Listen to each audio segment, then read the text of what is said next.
Selamat pagi adik-adik semua, ketemu lagi dengan Kak Robin di sini.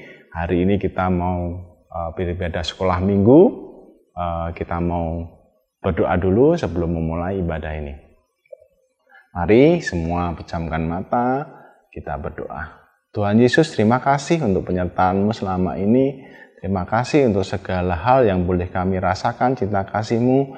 Terima kasih untuk orang tua yang sungguh baik kepada kami. Terima kasih untuk segala hal yang boleh kami alami Tuhan. Saat ini Tuhan, kami hendak mulai ibadah sekolah minggu. Tuhan sertai, Tuhan berkati, saya akan boleh memuji nama-Mu dan mendengar firman-Mu. Terima kasih Tuhan Yesus. Amin. Ya, sebelum melanjutkan kita mau belajar firman Tuhan, kita mau banyak hal ya hari ini ya, kita seru. Kita mau memujikan dulu satu lagu, Allah itu baik. Allah begitu baik buat kita.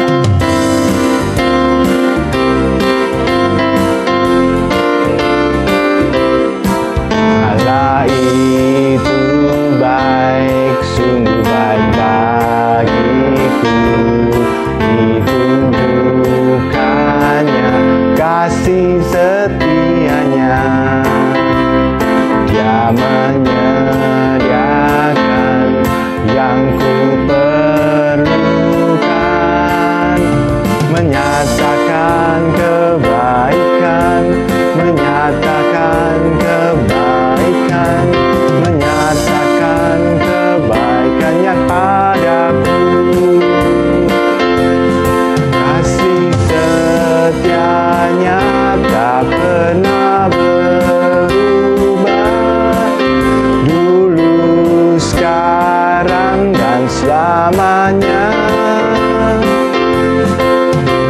Ajaiblah kuasa dalam namanya, Yesusku luar biasa. Ya, sekarang kita mau membaca firman Tuhan. Kita buka dari Matius 25 ayat 1 sampai 13. Semua udah siap? Oke, kita baca firman Tuhan. Oke, Matius 25 ayat 1 sampai 13. Gadis-gadis yang bijaksana dan gadis-gadis yang bodoh. Pada waktu itu, hal kerajaan surga seumpama 10 gadis yang mengambil pelitanya dan pergi menyongsong mempelai laki-laki. 5 diantaranya bodoh dan 5 bijaksana. Gadis-gadis yang bodoh itu membawa pelitanya, tapi tidak membawa minyak. Sedangkan gadis-gadis yang bijaksana membawa pelitanya dan juga minyak dalam buli-buli mereka. Tetapi karena mempelai itu lama tidak datang, mengantuklah mereka semua lalu tertidur. Waktu tengah malam, terdengar suara orang berseru, "Mempelai datang, songsonglah dia." Gadis-gadis itu pun bangun semuanya, lalu membereskan pelita mereka. Gadis-gadis yang bodoh berkata pada gadis-gadis yang bijaksana, "Berikanlah kami sedikit dari minyakmu itu, sebab pelita kami hampir padam." Tetapi jawab gadis-gadis yang bijaksana itu, "Tidak, nanti kami tidak cukup untuk kami dan untuk kamu. Lebih baik kau pergi kepada penjual minyak dan beli di situ." Akan tetapi, waktu mereka sedang pergi untuk membelinya, datanglah mempelai itu, dan mereka telah siap sedia masuk bersama-sama dengan dia ke ruang perjamuan kawin, lalu pintu ditutup. Kemudian datang juga gadis-gadis lain itu dan berkata, "Tuhan, Tuhan, bukakanlah pintu." Tetapi ia menjawab, "Aku berkata padamu, sesungguhnya aku tidak mengenal kamu. Karena itu, berjaga-jagalah, sebab kamu tidak tahu akan hari maupun akan saatnya." Ya, cerita hari ini luar biasa, adik-adik. Cerita ini mengenai 5 gadis yang bijaksana, 5 gadis lagi bodoh. Bodoh ini sebenarnya arti dalam bahasa Inggrisnya itu tulisannya fool. foolish gitu ya. Jadi bukan bodoh tidak pandai ya, tapi lebih ke bebal, lebih ke keras kepala gitu ya. Menganggap enteng. Ya. Yang 5 dia penuh perhatian ya dengan membawa minyak cadangan. Yang 5 yang bodoh tadi, yang foolish tadi, dia menganggap enteng tugasnya. Ya udah, pokoknya tunggu. Nah, pada saatnya dibutuhkan, ya, yang bijaksana itu siap untuk melayani sang mempelai laki-laki. Ya, itu mungkin cerita zaman dulu bagaimana sebuah perkawinan itu cukup rumit ya. Mempelai laki-laki datangnya bisa sewaktu-waktu. Nah, ini perumpamaan. Artinya apa sih ya? Buat kita ya, seringkali kita juga menganggap enteng ya tugas-tugas yang diberikan. Sepele ya. Kita tugasnya sebagai anak-anak cuma belajar ya, menjaga kesehatan, taat pada orang tua ya. Apalagi rajin baca firman Tuhan. Kadang-kadang kita menjadi seperti gadis-gadis yang bodoh tadi. Ya, kita tidak memprioritaskan itu semua. Kita menganggap enteng. Ya. Jadi kita pada saatnya Tuhan memanggil kita, ya, kita tidak siap. Ya. Jadi kita hidup setia bersama Tuhan. Kita selalu hidup menyenangkan hati Tuhan. Ya. Kita tahu apa-apa yang harus menjadi prioritas dalam kehidupan kita. Dengan rajin baca firman Tuhan, menjadi anak Tuhan yang baik, rajin belajar, seperti gadis yang bijaksana. Ini telur. Ya, tugas kamu adalah membuat telur ini kalau dijatuhkan tidak pecah. Bagaimana caranya? Nah, ini ada perlengkapan, ya. Silahkan disiapin gimana caranya telur ini kalau kita jatuhkan tidak pecah. Jelas? Oke. Nah, satu anak menganggap enteng tugas itu. Gampang itu. Ya, cuma pakai tipis saja dia membungkusnya dengan sembarangan. Asal bungkus paling nggak apa-apa kan, cuma dijatuhkan begitu. Dia menganggap enteng hal itu. Nah, kita lihat nanti ya. Anak gadis kedua yang bijaksana, dia dengan sungguh-sungguh memperhatikan dalam membungkus, dengan rajin, ya, dengan tekun, ya, dia bahkan sangat berhati-hati melaksanakan tugasnya. Tambah kuat lagi ya, dia berusaha untuk terus-menerus menambah bungkusnya, ya, dia memastikan bahwa hal itu aman. Dia mau menyenangkan, mau menyelesaikan tugasnya dengan baik. Itulah anak yang bijaksana.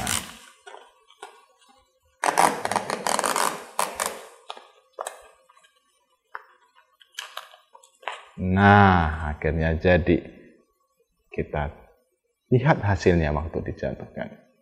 Nah, adik-adik, inilah hasil 2 gadis yang dikasih tugas tadi. 2 anak ya. Yang satu menganggap enteng ya, asal dibungkus. Yang satu dengan penuh ketekunan ya, membungkus telur yang mudah pecah tadi. Dia sungguh-sungguh melaksanakan tugasnya. Yang satu asal. Kita lihat ya, kalau dijatuhkan manakah yang tidak pecah, karena tugasnya adalah telur itu tidak boleh pecah. 1, 2, 3. Ya, kita coba cek hasilnya. Ya, apakah telur ini pecah atau tidak dari si anak yang tadi yang tekun membungkus dengan rapi, dengan sungguh-sungguh melaksanakan tugasnya. Kita lihat adik-adik, dan hasilnya, hore, telurnya masih utuh adik-adik. Itulah buah kerajinan, kesetiaan melaksanakan tugas. Nah, sekarang kita lihat hasil Anak yang melaksanakan tugasnya dengan sembarangan, dengan sekedarnya, cuma asal mengerjakan, hasilnya telurnya bagaimanakah? Ya, hancur. Ternyata telurnya pecah adik-adik. Nah, kelihatan. Itulah. Nah, tadi ada contoh bahwa ada 2 anak juga ya. Yang satu diberi tugas untuk membungkus telur ya, supaya kalau dijatuhkan tidak pecah. Yang satunya sungguh-sungguh dibungkus dengan dengan tebal, dipersiapkan semuanya. Bahkan kalau perlu ada cadangannya untuk supaya lebih kuat lagi. Yang satu menganggap enteng, nggak apa-apa. Pada akhirnya yang satu telurnya pecah, yang satu telurnya tidak pecah. Jadi yang mendapat tugas yang sama, tapi yang satu dengan bijaksana, dengan sungguh-sungguh, dengan tahu prioritasnya bahwa mereka harus mempunyai apapun yang terjadi, memberikan yang terbaik. Sedangkan yang satunya menganggap enteng. Maka jadilah anak-anak yang bijaksana. Jadilah anak-anak yang selalu menyenangkan hati Tuhan. Bukan yang bebal, yang menganggap enteng hal-hal kecil. Demikian firman Tuhan. Amin. Oke, sebagai hafalan kita mau menghafalkan dari Matius 25 ayat 13. Ya, sudah ketemu? Kita mau baca dulu, habis itu nanti dihafalkan. Ya, kirim video seperti biasanya ke guru masing-masing. Ya, kita kenapa sih menghafalkan ini? Supaya firman Tuhan bisa merema dalam kehidupan kita. Yuk, sekarang bacakan ya, Matius 25 ayat 13. Karena itu berjaga-jagalah, sebab kamu tidak tahu akan hari maupun akan saatnya. Sekali lagi, karena itu berjaga-jagalah, sebab kamu tidak tahu akan hari maupun akan saatnya. Oke, kita mau berdoa. Tuhan, terima kasih Kau begitu baik buat kami Tuhan. Seringkali kami menjadi gadis-gadis yang bodoh, yang bebal, yang tidak menyadari bahwa kami semua sudah ditebus oleh Engkau. Bahwa kami menunggu kedatangan-Mu untuk kedua kali. Ampuni kami Tuhan, jika seringkali kami menganggap enteng tugas kami. Kami seorang pelajar, kami seorang anak. Tapi kami bukan menjadi anak yang baik. Kami bukan menjadi pelajar yang baik. Kami malas membaca firman-Mu Tuhan. Mulai hari ini, kami ingin menjadi seperti gadis-gadis yang bijaksana, yang menunggu Engkau Tuhan, menyenangkan hati-Mu, dengan memprioritaskan hidup kami untuk Engkau Tuhan. Karena hidup kami bukan lagi hidup kami, karena Engkau telah menebus kami. Terima kasih Tuhan Yesus. Amin. Yuk kita sebagai penutup, kita pujikan lagu Hidupku Bukannya Aku Lagi.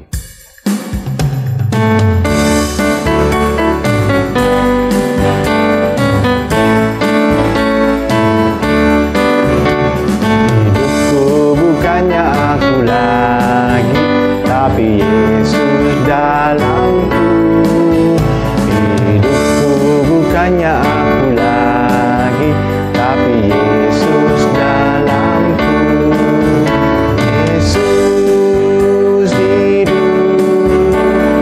Yesus hidup dalamku, hidupku bukannya aku lagi, tapi Yesus dalamku. Selamat pagi, selamat hari Minggu, Tuhan memberkati. Bye.